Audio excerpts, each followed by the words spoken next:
Okay. Women cannot fake their way through the industry. To be respected in the industry, it goes back to education. You're either growing or you're dying. Right. So if you're not investing in yourself, you're not learning, you're going to be stagnant. That is my greatest fear when I lay my head down at night, my kids to see me fail. If you know how to sell, you'll never be broke. If you want to change something, if you're not happy with what you're doing, change your mindset, because once you change your mind into the entrepreneurship avenue, you can never go back to corporate. Real interviews, real guests, no actors. Real talk, get prepared for Free Factor. I'm Scott.FreeDevore. This is the Free Factor podcast. We are sitting in with a special guest, Kelly Bruin. What's up, Kelly? What's up? Glad to be here. I feel like this is deja vu, like we may have done this before. Maybe a time or two. Inside joke, but the Free Factor podcast, we cover entrepreneurship, music, sports, entertainment, bringing out leadership, success mindset while telling the story of our phenomenal guests. So welcome back to the show, Thank you. Yeah. Thank you. You know, last time I had a question. I'm actually going to start off with it again. Okay. You're a woman. Yep. Obviously, right? Yep. That might not be so obvious nowadays. I'm not sure where I was going with that. But you are a sales professional in construction as a woman. Yes. As a woman, Yes. right? Yes. Tell me about that. How did you get into, construction sales, selling roofs, selling real estate? So I actually have to give credit where credit is due. My ex-husband actually was a general contractor, a project manager for a general contractor here in Jacksonville. And just by proxy, I went to his job site. I learned to look at plans at night. I heard phone calls. And literally, the things that I learned, I would ask questions. And he was very good about teaching me and involving me. We like to teach our kids. And so, I just went right along with it. Nice. And so I've always had that around. And then we've ourselves remodeled 2 homes.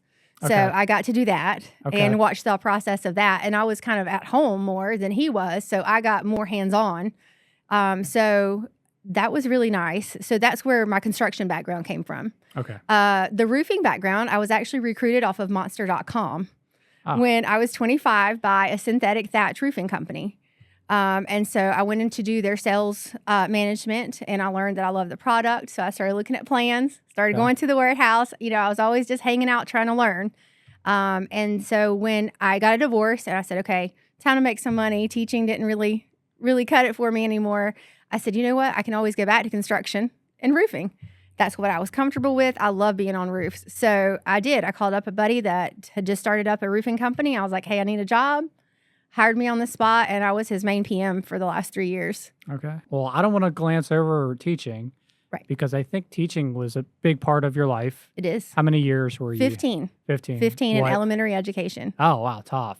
Yes. 6-year-olds are tough. Okay. So 15 years. Yes. I'm sure there's these kids are now adults. They are. I actually have 7 graduation parties to go to this week. Oh, wow. That's awesome. So. All right. How much did being a teacher help you become, the salesperson that you are in construction? Well, I can tell you that no one can read through you better than a 6-year-old. And so in order for them to get what I was selling to them, which that would be, vowel, consonant, vowel, or, hey, just behave for me today, you had to have a good sales pitch, and you had to have it from the heart, because they would see right through it if not. So that was something, you had to really be true to yourself and have authenticity of that. So. Gotcha.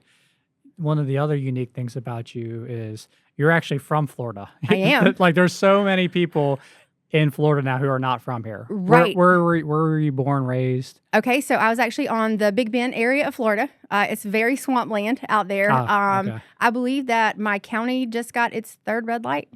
Oh, wow. I graduated with 83 town. people, very Sheesh. small town. Okay. So I am from Cross City, Florida, in the Big Bend area on the West Coast. And then I moved to McClenny in 2017. Okay. So the Big Bend area, for people who aren't familiar. Yep. So that's north of Tampa.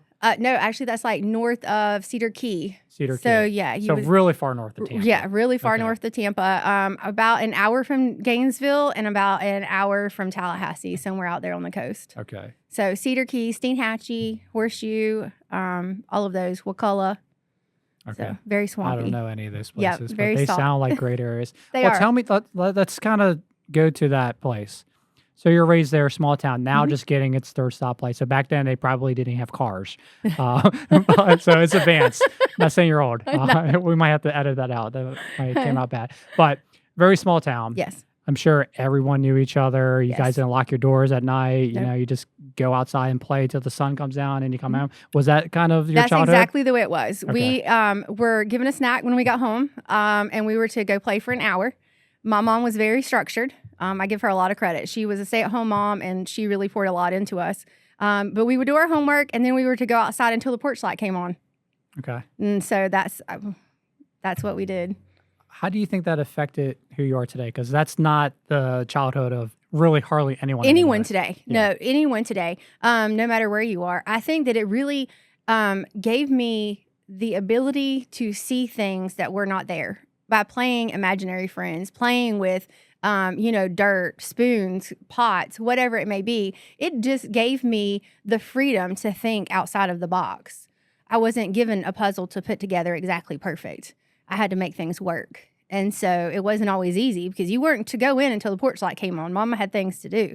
And so that really helped build a lot of character. You had to work it out with the childhood friends next door, so you had to learn community and then visionary and just imagine things. Yeah.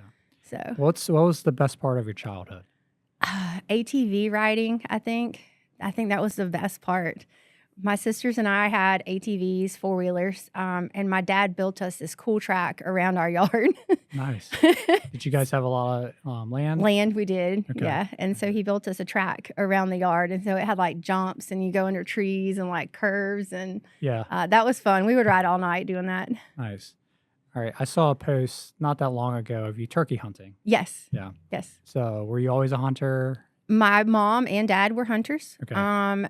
My ex-husband's mom and dad were hunters. It was a big family thing for us. My kids hunt.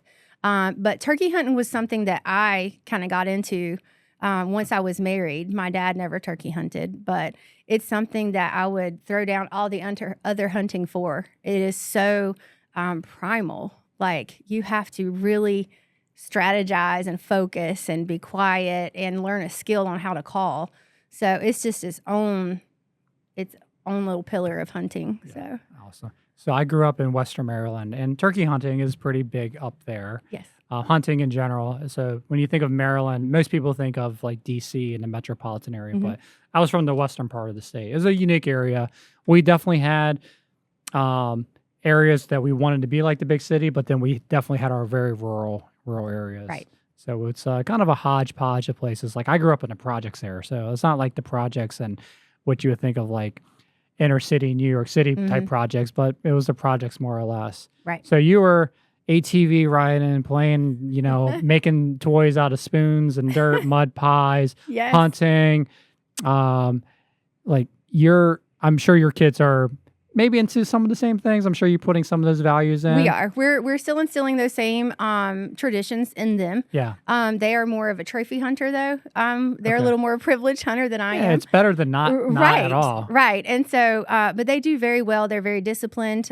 We teach them a lot of safety, a lot of independence, and responsibility with that. So, yes, it's fun, but there are other skills involved in it that we try to instill through having fun. Gotcha. So then you moved to the big city, McClenny. Big city. So Jacksonville is ironic because I think it's a bigger city. It is. I mean, it's a big city landmass, but Mhm. like metropolitan are like 1.1, Right. 1.2 million people. While McClenny, it's to the west. It is. Different. It's a different vibe in It is. Jacksonville. What's It it is. like living in McClenny? So McClenny is still small town, but it's convenient. So, you have circles, but all of the circles, the social circles kind of overlap. I can guarantee you name 3 people, somebody would know one of the 3. And so it's still not 7 degrees of separation. It's 3. Yeah. So, and that's really nice because people look out for each other. Yeah. Awesome. Let's get back to teaching. So how did teaching become pretty important long part of your professional career? How did you get into that? Okay. So, just a little side note, my dad was a principal. He was a teacher and a okay. principal. My mom was also a teacher's aide and a front desk aide throughout the school system until they both retired from the school system. My dad told me, he said, I'd rather you pump gas at 86 gas station than be a teacher. Don't do it. It's not a profession that appreciates you. And he was not wrong. But it just so happened that when I got married, I needed a job to be with my children. So I went into teaching, and that became the best thing for me because it allowed me to invest back into the community and really teach tomorrow and just really invest and dig myself there, like plant myself there in the community. Yeah. So, but they say teaching is it's not definitely underpaid, but it's unappreciated. I'm trying to think of the right word. It is undervalued. Yeah. It very much so is because I have a business degree. I did not have a teaching degree. So I had to go in and take a test to make sure that I was knowledgeable enough to teach in the right subject area. But it's definitely undervalued because I needed a business degree to do a lot of the data on the children, what they were learning, what they were not. Mm-hmm. I don't know how the teachers did it that had a teaching degree with the data that was required. So it definitely is undervalued. What's the thing that you liked the least? Or did not like the least? The data. Yeah. I think it was the data because, and I keep coming back to that, because I even mentioned when we went to Mar-a-Lago, know my numbers. That was my league. That was my weakness. I've never really liked numbers because I would rather be hands-on. I would rather spend my time teaching that child than writing the report on what I taught the child. And so to me, that was a waste of time. Yeah. I would rather have put that into the child. How much did teaching change? Because it's crazy when you look at the world that we're in now in society. I think we're not as bad in Florida versus other states in the union. But did you see some type of evolution in the 15 years in the curriculum? I did. The curriculum went way more online, a lot more technology. We went from flashcards to pressing a button on a website to learn the flashcards. We went from playing in the kitchen, tying our shoes, learning our alphabet through song and dance, into a computer program with headphones. And so, you took a lot of the hands-off and imaginary part of being a child away. So that happened probably about 6 years ago. So it wasn't that long ago, at least, in our area, but it did develop that way. And once it did, it developed quickly. Gotcha. Now you went to Florida for a little bit, right? I did. I went to the University of Florida, dropped out. Yeah, dropped out. Okay, you gotta share that story. Well, why did you go to Florida? I mean, it's probably the best school in the state. Yeah, and I was supposed to be like a third generation graduate at the University of Florida.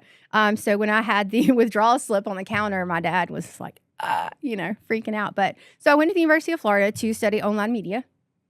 I went to the College of Journalism, and it was a very liberal school within the University of Florida. And I actually dropped out the last semester. I was literally supposed to graduate, and I dropped out.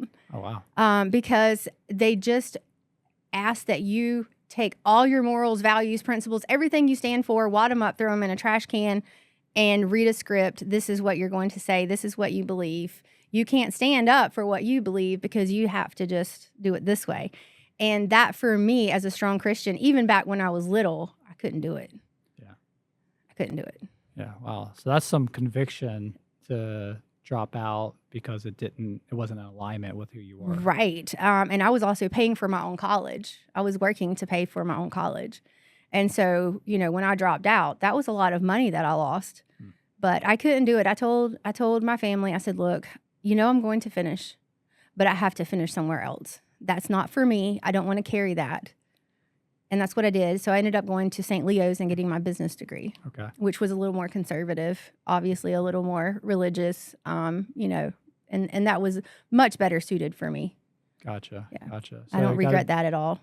Business degree, some media, some education, teaching. So you have a pretty diverse background. I also have a master's degree. Okay, master's. Is that I have a master's in leadership. In leadership. Okay, awesome. Look at you. Yeah. All right, man. You like me? I got a lot of. I do. I have a lot of degrees, and it's like my resume reads like Skittles. It's all over the place. So you eventually get out of that, then you go into construction. Mm-hmm. You shared a little bit of the origin of that. Mm-hmm. Today, when you're out there, you're selling roofs, real estate. What's we went to, you mentioned Mar-a-Lago, some we went to, and sales leadership was like the theme, the topic Yes. of it. What would you say to the women who want to be a sales leader in this type of field and industry? Any advice, guidance that you would give to them? So I know you're going to be really shocked by this, but it's going to be education. Okay. Women cannot fake their way through the industry. Just because we're women, they should not give us a break. You have to know what you're talking about. You have to know the process. You have to understand the plans. You have to understand the process. I've been on a roof. I've installed a roof. I've been certified installing a roof. Those things don't just happen. You have to go out and do it. And in a lot of instances, men will always, and I'm not saying every man, but in the industry, you see a woman. I even see a woman once in a while, and I'll be like, psh, here we go again. But really to be respected in the industry, to be a leader in the industry, it goes back to education. Yeah. I read everything I can get my hands on the topic. If I'm coming into something, a construction job, we're actually bidding on a school, and I had to learn the system that they required. And so I'll go on and YouTube or look at it, and I learn everything about it. So when I go for that presentation, I'm not blindsided, I'm educated, and I'm ready. And that's how you earn the respect as a woman in construction. Yeah, absolutely. Women, men, I mean, just any of it. Yeah, needs to for be anybody. Fully educated. Absolutely. But for women, you definitely have to do it because you're double proving yourself. Yeah. So knowledge in the product, systems, and manufacturing, supplier, and all that. Yep. Let's go to personal development. You a big proponent of personal development, increasing your leadership. Oh my gosh. Yes. What was like your first thing that you did to work on personal development? So I actually read Rich Dad, Poor Dad. I think everybody kind of starts off with that one. That was my first book. Yep. And then I started reading into affiliate marketing because I was in sales and that kind of interested me. So I tweaked affiliate marketing with that. And then I went into Krista Mayshore, which was real estate. Oh, yeah. She had some good ideas. She had some good ideas. I like that one. Then I went into Never Negotiate or Don't Negotiate. Never Split the Difference? Yes, that's it. Never Split the Difference. PBD's one of his yes, books. And then so I do audiobooks while I'm in the car. And then I have 4 or 5 books going at all times. I actually have one in my backpack right now on digital awareness. So I read a lot. All right. Go Giver is my favorite, though. Go Giver. I think it's on my show. I think Rich Dad Poor Dad's on here somewhere. Oh, and I'm Choose Your Enemies Wisely. I have that on audiobooks right now. I'm reading it. Yeah, it's one of my favorite. PBD's last book. Yes. Where was I going to go with that? So the Rich Dad Poor Dad. How long ago was that? 3 years ago. Okay. Pretty good while ago. I've crammed a lot in there since then. That book came out, I think, in the late 90s. Yeah. It's been out for a while. It has been. But the core principle on that, and then it went into his book, Cash Flow Quadrant. He talked about the ESBI. Yes. Employee, small business, big business, investor. Right. And the people who are on the ES side, that's active income. And then people who are on the BI side, the big business, the investor, that's passive income. Passive. Like my whole life, when I first read that, I'm like, man, it just makes sense because it goes with the saying, work smarter, not harder. Yes. Right? And I read that book. That kind of changed my life because then it kind of opened me up to so many things. Yes. And I've just been a connoisseur of personal development for over 2 decades now. There was a book that he actually did with Donald Trump. It was called Why We Want You to Be Rich. I don't know if you read that book.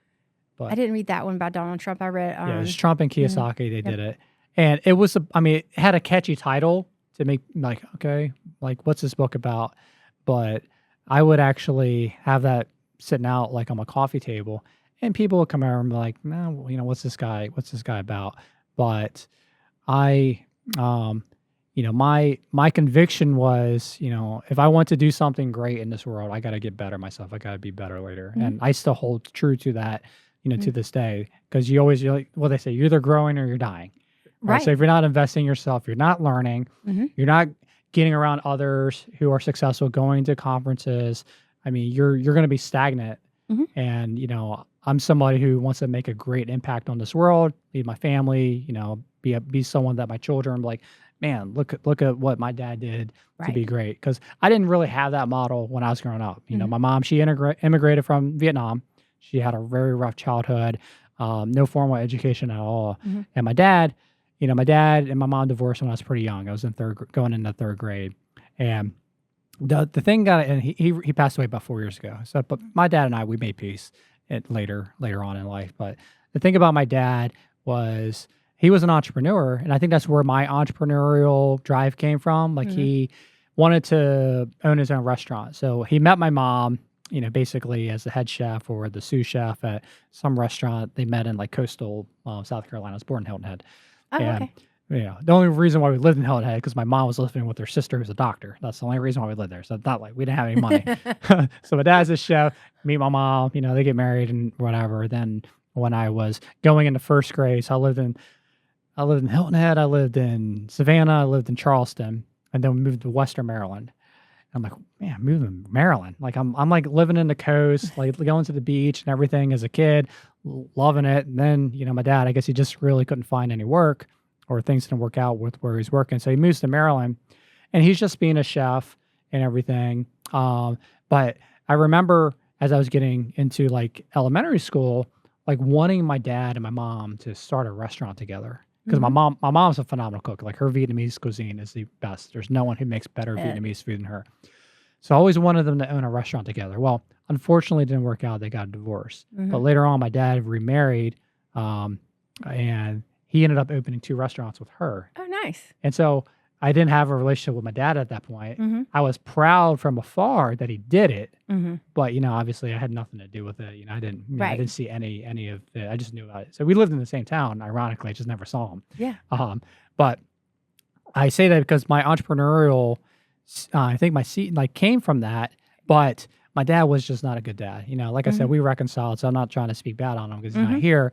But I did not want to be that type of dad to my own children one day. I wanted to be a great person, to lead them, to do something great for them, to be proud of. Right, a legacy. Yeah, absolutely. Yep. Absolutely. And I feel like you kind of have that drive. You talk about your kids a lot. You're very, you're out there, you're showing the way, going through all the personal stuff that you've gone through over the recent years.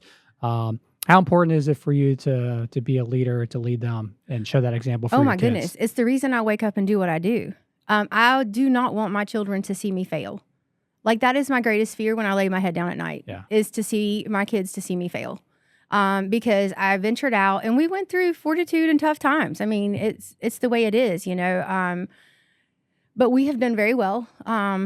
And my kids actually work with me. Yesterday, they went to the field with me. So my son went out with us yesterday and I was teaching him the different parts of the roof, like 3-tab, architectural. Okay. And we knocked on a door and I was talking to the homeowner and he just pops in. He goes, besides that, you've got missing shingles over there.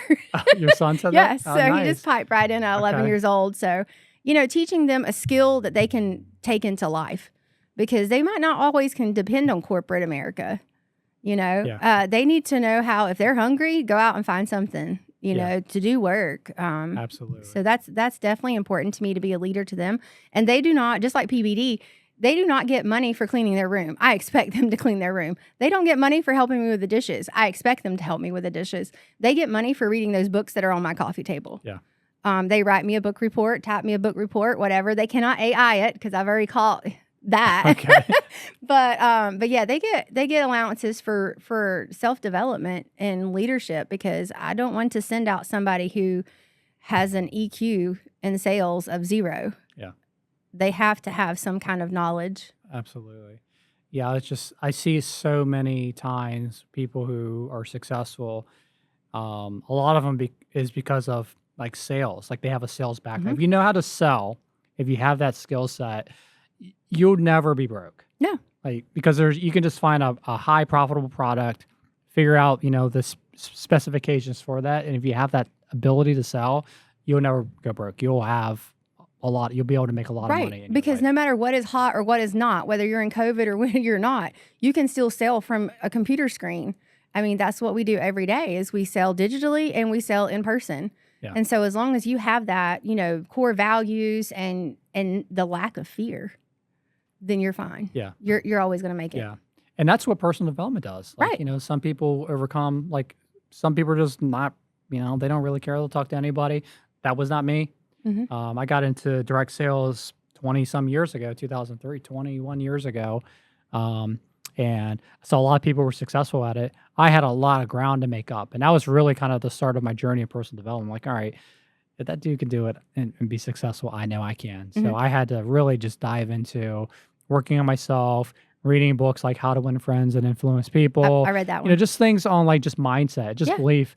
And the thing that you find out is when you're talking to somebody, they're probably just as nervous as you are Yes. to break the ice and start a conversation. So when you kind of learn those things, you're like, they're just like me, you know, just They are. if we have a conversation that leads to something more, like we, you know, build a relationship and that ends up me being able to pitch them on something or selling, you know, that's going to happen. If not, you know what? There's just like more, you know, billions of other people in the Right. world. Well, coming in from a small town and then moving to Jacksonville, which is full of people and full of people that I don't know, different backgrounds, ethnicities, demographics. I look at every person in the city as like an opportunity to talk to them. I love hearing people's stories and connecting with them. You know, I mean, I love it. And so to me, that's sales, is connecting. Yeah, absolutely. Connection, relationships. Right. With a personal, you know, a personal touch. Like, you know, you just can't go, oh, you can get this for $9.95 today. No, that's not what I want. I don't want to be sold to. I want to be talked to. Yeah. Yeah. Let's go back to the Mar-a-Lago and that conference we went to. Sales Leadership Summit was the name of it. Big emphasis on being a sales leader. And the one word that I got out of it that I personally reflected on was the word driver. And I was looking back at like all of the things I've done and why I kind of built some success, but why I never really took anything to like a super high level where I was making billions. And I kind of looked at where I lacked being a driver and pushing because I was always good with product, technical stuff. I had good people skills. I can relate. People generally liked me. I thought, you know, I was a good leader in that regard. But man, when I went to that conference and I just heard like sales leader, driver, and that's the person you need to be. That's kind of what separated PBD to, you know, build a company from zero to like, you know, a $250,000 exit. What did you think of what do you think of those words and what did you think of that conference? Right. And so that was one of the things he opened with is, will your guys run through a wall for you? Yeah. And so you have to be a driver in order to make people want to run through a wall for you. Absolutely. You know, you have to know what makes them tick. Why are they here? Because it's not always about money. Yeah. They have a passion for it for some reason. You know, just like I told you, it's my kids never seeing me fail. That's what makes me hustle every day. So you have to be a driver and know that about each one of us, what drives us. And therefore, you have to go find something that drives us in that capacity. And so we will run through a wall for you. And, you know, that's what you have done for us in DeVore, is you have sunk money into us. You have sunk education, time, investment. You know, you have a vision. You let us in on that vision so we can work together. And so that's why I'm here at DeVore, is because you are that driver. And so for you not to see yourself as a driver, maybe you're a little more low-key, OG driver, but you are in a very compassionate way. So yeah, run through a wall for you. You have to be a driver. Yeah. No, I appreciate that. I definitely have been working on it. I would say today I am a driver, but before I wasn't because I didn't know. Oh my goodness. Because I didn't. And the reason I say that is, and I've heard both PBD and Tom Ellsworth, BizDoc, give this example of where most CEOs kind of come from. They either come from the product side or they come from the sales side. Right. But I come from neither. Like I'm like a trained analyst. Yes. Like when I got out of college, I was doing like high capital projects, but you know, part of the project management team, but really more of an analytical type thing, looking at budgets, looking at performance. So like, give me a bunch of data, give me spreadsheets, numbers. That's kind of how I was kind of building my career. And I love, like, I'm a thinker, I'm a process person. So I was never really a technical person, even though I've led like, you know, project teams doing $1 billion projects. I've done lots of great things, but my success was I surrounded myself like Henry Ford. I just surrounded myself with like really smart technical people. Right. So whenever I would do meetings with like generals, like when I worked for a defense contractor and we were building reconnaissance aircraft for the wars that happened in Iraq, Afghanistan, you know, I'm leading these massive projects. hundreds of millions of dollars. I didn't have a technical background, to answer any of the questions, but I had my engineers with me. I had my production guys, Right. Whenever we would have to give status updates or status reviews, and I just surrounded myself. So as I, became full-time entrepreneur and started this company, DeVore Capital, 9 years ago, initially I was just a solopreneur, freelance business consultant, and I saw opportunities where I made pivots to actually build something of what it is today, like more or less a traditional brick and mortar construction real estate development company. That's not what my original vision was, but that's what it became because I saw opportunities to do something even better, greater, more revenue potential, more scalability. So I say all of that because I didn't come from sales. I was never really, I've done, I did some side things where I did sales, like when I got into personal development. I did, like I said, I wasn't a product guy. So because I wasn't really a sales guy and I wasn't a product guy, I was given a lot of sales training, like some of the extracurricular, like side hustles, but never at the level like PBD's doing now. So like to hear sales leadership, be a sales leader, to be a driver, all these things, that was just kind of not new, but it's sinking in more because now I'm thinking about, everyone is selling something, right? You're selling yourself to your your team. You're selling yourself to students. You're selling yourself to a customer. You're selling yourself to a vendor. You're always selling. And I was just someone who never really thought I'm a salesperson. Like I knew it kind of was, but I never really kind of honed in on just that, that word driver like I am now. Right. And I feel like that's probably the thing that's going to kind of change me personally of being a leader that I'm trying to be, is to understand driver should be one of the first things that I consider myself and that I need to build upon. Right. Right. So we're going to another conference with PBD, the Vault. A few of us went to it last year. We're really excited about that. We talk about PBD a lot. He needs to send me a check because we promote him a lot. I just promoted him today to somebody at that NARPO meeting I just came from.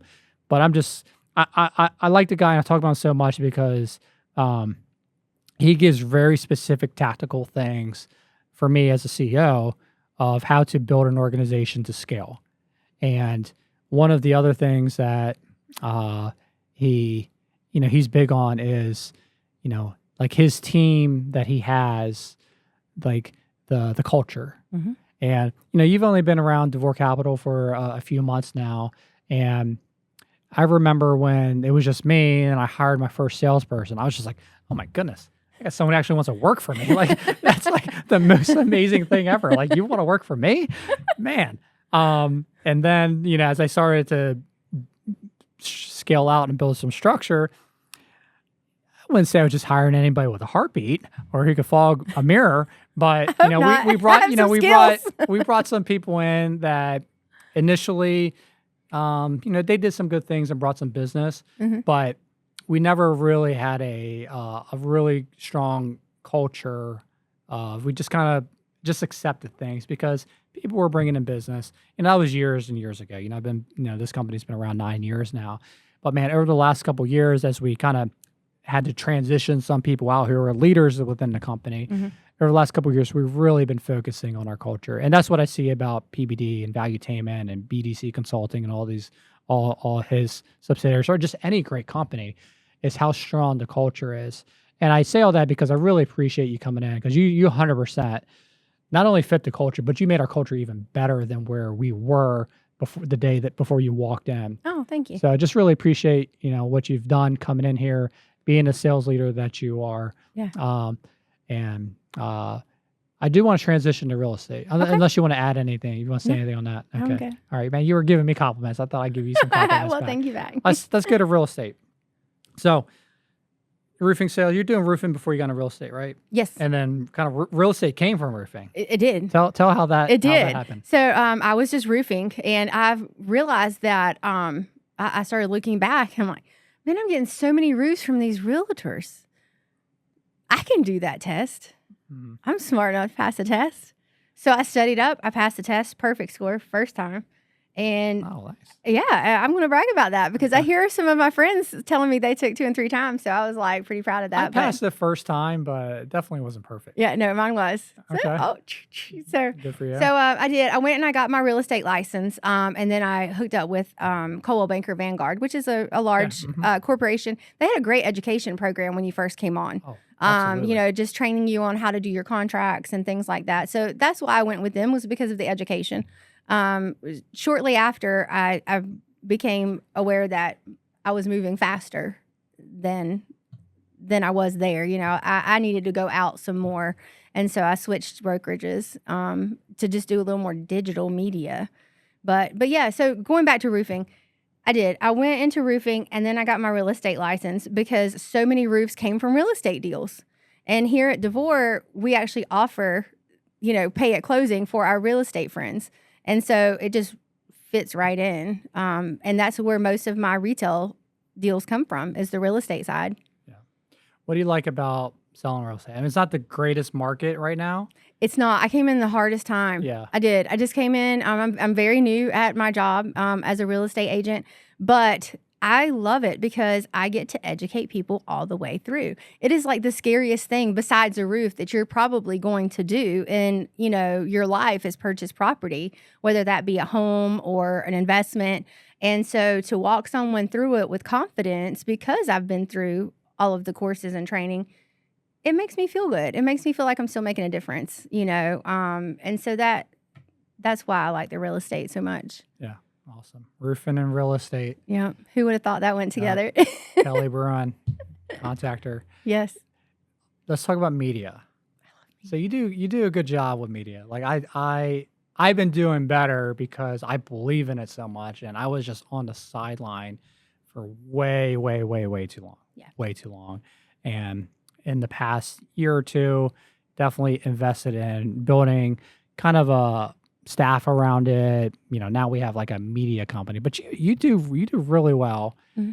And what was there, you know, you just knew that is what you needed to do to get business? Like how did you kind of take it to where you are now? That went back to the affiliate marketing.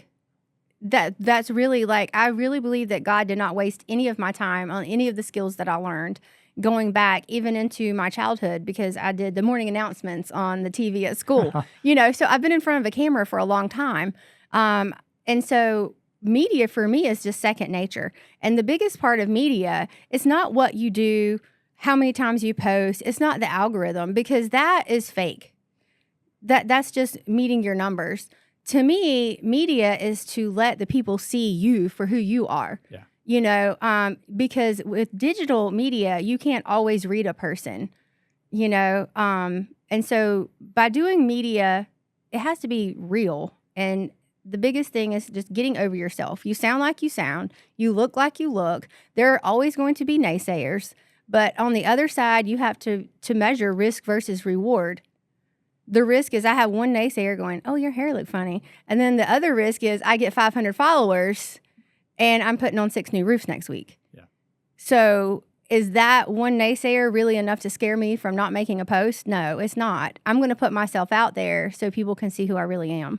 Absolutely. Yep. Yeah. It's, what does Gary Vee call it? I mean, a lot of people call it, there's a term for it. Tashina, what's the term? Imposter syndrome. Yes. Yeah. The imposter syndrome. Yes. And I had to get over that too. Yeah. And, you know, kind of, you know, my family's actually pretty private. Like my wife's very private. Mm-hmm. So, you know, you hardly ever see me, you know, post anything about her, mm-hmm. just because of, you know, respect to like how she feels about she feels about it. You know, mm-hmm. we got young kids Yep. and everything. But I had to get over that imposter syndrome. And the other thing I learned from Gary Vee was he said a lot of people feel the pressure that, man, they're not the expert. But when he said, don't be the expert, just document the journey, it kind of takes all the pressure off of you. It does. You know, you're just saying where you are. You're not trying to say, hey, I'm the greatest roofer, real estate chick in the world, you know, blah, blah, blah. Right. You know, just documenting the journey. Right. And, you know, that transparency, that honesty, right. you know, will come through. Because if you try to act like the expert, you're not, That'll come through too. People see right through it. People will see right through that. I mean, people will see right through that. So, but yeah, I just document what I'm doing, you know, especially what I love doing. You know, I was up on a roof the other day. I had dirt, I think, on my face when I even posted it. I'm pretty sure. But you know, I was enjoying that because I was helping someone who really didn't trust the person that had came out before. And so in order for that person to trust me, you know, I had to do a good job. And I really felt like I did a good job 142 shingles later, you know, that was flapping in the wind. But I felt good about that. And so I just quit. It was like a 15-second post. But that was something I was proud of, that I went and helped this person. And I was honest with her. And I showed her a video when I got down, a digital analysis of her roof so she could see what I see. And that way she didn't have a trust problem anymore. You know, and so for me, that was like so big of a moment in my media day, you know, because I got to go and show her, hey, look, it's okay. You know, here's what we've got. This is what we're going to do. And so a lot of it is just things that I enjoy. So, yeah. Mud bogging. You put your mud bogging post up there. I did. Tell us about mud bogging, because there might not be, you know, you probably kind of know what it is if just from the name, but it's different sport. It's a different sport. Yes. So I have my boyfriend, he has a mega truck. It came out of Dallas. He's one of the top 5 mega trucks in the nation. Wow. So he's actually a pretty big deal. Yeah, it is a pretty big deal. Big deal right there. So his truck name is Coltrane. It's a big Dodge diesel looking thing. And he actually let me drive it at the last one. So that was fun. But yeah, so we just get this huge truck on tractor tires and we go through the mud and pull each other out and just have fun all day. Okay. So just see who can get through. I think it's called the bounty hole. It's like the straight thing. And then they put some stuff in the bottom to make it like really hard to go through it. So you have to have so much horsepower and torque to go through it. Gotcha. All right. So, but it's fun. It's fun. I mean, I have gone wheeling in my Jeep in Ocala National Forest. Oh, we do that too. Okay. Yeah, we do that too.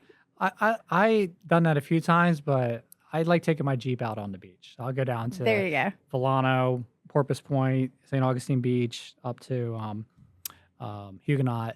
Love Huguenot. That's my favorite thing. Like yes, mud, like wheeling, it's okay. My Jeep gets really dirty. It's a white Jeep. Then I got to clean it for like 5 hours afterwards.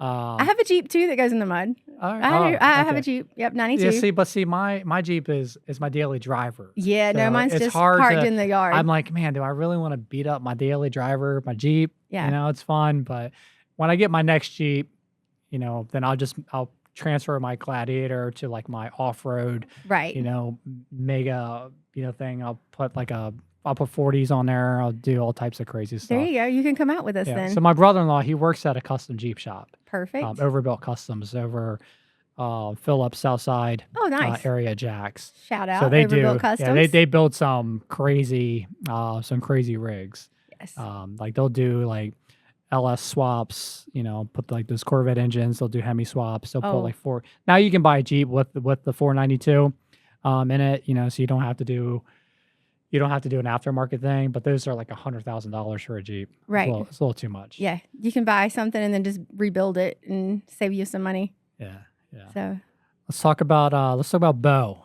Bo. That's my boy. Bo is my boy. He's also helping you with like media, some stuff, but he does. It's you bring him to the office sometimes. I do. Yeah. Tell us the story of Bo. So Bo, I actually I didn't like dogs.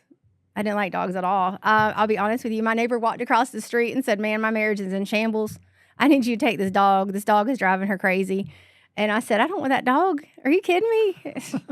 No, thank you. And I was like, I just got my kids raised up. Like, I don't want a dog. But he says, man, he'll be the best dog ever. So he's like, if you don't like him, you can bring him back. The next day I walked over. I was like, man, you're never getting your dog back. I was like, what is wrong with you? You picked the wrong one. Like, I would have definitely picked the dog. And so Bo goes with me everywhere. He is a 8-year-old, almost 9 years old now. I guess he's 9 years old, red lab. And so he follows me around. He goes in the car. We have a harness with DeVore Capital on it. Yeah, represent branded him. But most of my videos that are in the car, you can see him like pop up, you know, in the back or something. Yeah. So awesome. If I have dog hair on me, we just call it Bo glitter. Bo glitter is all it is. Yeah. Awesome. What's the future look like for you? Like what, entrepreneur doing sales. Yep. Really appreciate you being on the team. But where are you trying to be in the next, by the end of the decade? What's your vision for yourself? My vision for myself would probably be like a sales leader for the roofing department. Like training people up for that, because I really do like people and I really do like teaching. So I do want to stay in that avenue. But also on the real estate side, I'd like to transfer into just commercial real estate. And I know the market is not supporting that right now, but in 10 years, that's where I would like to be. Just helping out DeVore or wherever Scott DeVore may be in 10 years, wide open. I don't plan a whole lot as far as like concrete, because I believe God will change your mind in a heartbeat. Mm-hmm. But if I had anything to do with it, it would be somewhere in commercial real estate and top sales exec for our roofing department. Nice. Well, you're definitely on your way. I'm excited for it. Yes. Awesome. Any parting advice for our Free Factor guest who's checking in? Free Factor is really just change your mindset. If you want to change something, if you're not happy with what you're doing, change your mindset. Go read a book, because once you change your mind into the entrepreneurship avenue, you can never go back to corporate. So you really need to make sure you're in it for good, because you either have that mindset or you don't. Yeah. And so that would be my parting words is educate yourself, read, and surround yourself with people who are better than you at what you want to do. Awesome. Kelly Bruin, how can they find you online? Share your socials. Yes, your contacts. It's literally Kelly Bruin at Facebook, Instagram, and YouTube. I have Kelly Made for More is going to be my podcast. So you can start liking and following me there. Awesome. You got to have me on as a guest. I know. I'll have to invite you since you've invited me here twice now. Awesome. There you have it. Kelly Bruin check out her socials, as she said. This is the Free Factor Podcast. Make sure you like, subscribe, comment, share it, the bell button, everything that you do with a post or with a podcast. Make sure you do that, and we'll check you next time. Real interviews, real guests, no actors. Real talk, get prepared for Free Factor.